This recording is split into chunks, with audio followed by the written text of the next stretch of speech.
Welcome to Fearless Stories, where money meets humanity.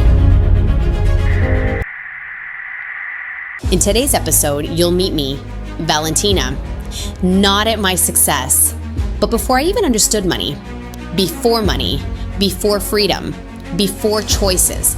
This is where my story really begins.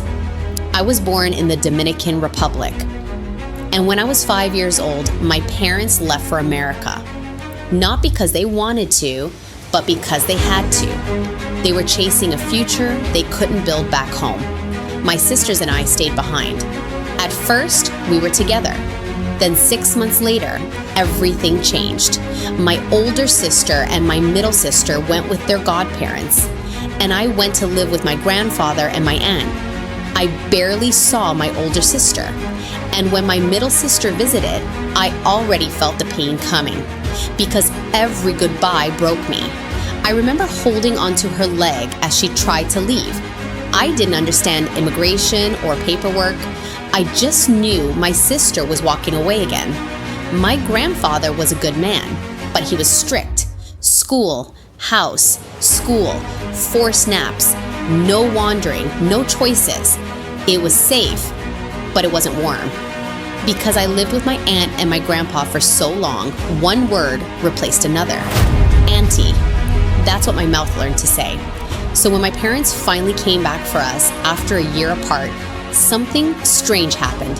I kept calling my mother Auntie, not because I didn't love her, but because I hadn't said mommy in so long, the word felt unfamiliar. My parents couldn't stay long to see us, but months later we finally got approved to come to America with them. We arrived in New York as unaccompanied minors. The airport was loud, fast, overwhelming. That same night, we reached my parents' apartment. They had food waiting and a basket of red apples. In the Dominican Republic, red apples were rare, holiday food. So I wanted the apple. That apple meant abundance, safety, a different life. The next morning, we woke up and it was snowing. Real snow. I had on white cowboy boots, which made absolutely no sense. But there I was, freezing, smiling, holding my mommy's hand for the first time. Cold or not, I was happy. We lived in Brooklyn. My parents worked nonstop. My dad became a taxi driver. My mom worked in clothing factories. Eventually, we moved into the Brownsville projects. It was dangerous. Drugs, shootings, sirens at night. We weren't allowed to play outside, but my sister and I still walked blocks alone before sunrise to catch the train for school. By the time we woke up, our parents were already gone. Independence wasn't encouraged. It was required. People think moving around messes kids up, but I never saw chaos. I saw my dad trying to do better. He barely went to school, struggled to write. He grew up in the country with nothing, abandoned by his own mother. And still, he built a life for us. After 4th grade, we moved back to the Dominican Republic. Within 10 months, he knew this wasn't it. So we came back to New York.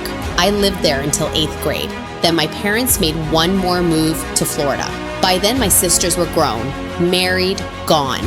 For the first time, I felt truly alone. Florida was quieter. I had my own room. And with that space came questions. I didn't understand money yet, but I understood effort because my father never talked about shortcuts. He never talked about luck. He always said, Hay que trabajar como un burro. Work like a donkey. That was his version of the American dream. No glamour, no guarantees, just showing up. I watched that my entire life. And before I had words for it, I felt it. I didn't want to spend my life just surviving. This was the part of the story before the titles, before the jobs, before the money conversations. This was the foundation. And for a long time, fear lived quietly underneath it all. Fear of being left again. Fear of not having enough. Fear of working my whole life and still never feeling free. But what came after this in my life is what showed me that I wasn't meant to carry that fear forever. And neither should you, because fear is not your legacy. Freedom is. before you go, let me ask you something real. What's a fear you grew up with that you've never really questioned? And if you're honest with yourself, is it protecting you or holding you back?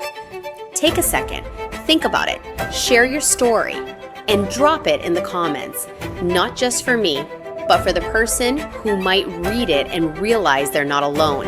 If this episode sparked something in you, if it made you feel seen, or just a little less ashamed about your money story, then stay with me. We're building something here. It's something honest, something human, something fearless. And next week, we will continue our next real story. You don't want to miss it? I'll see you in the next episode.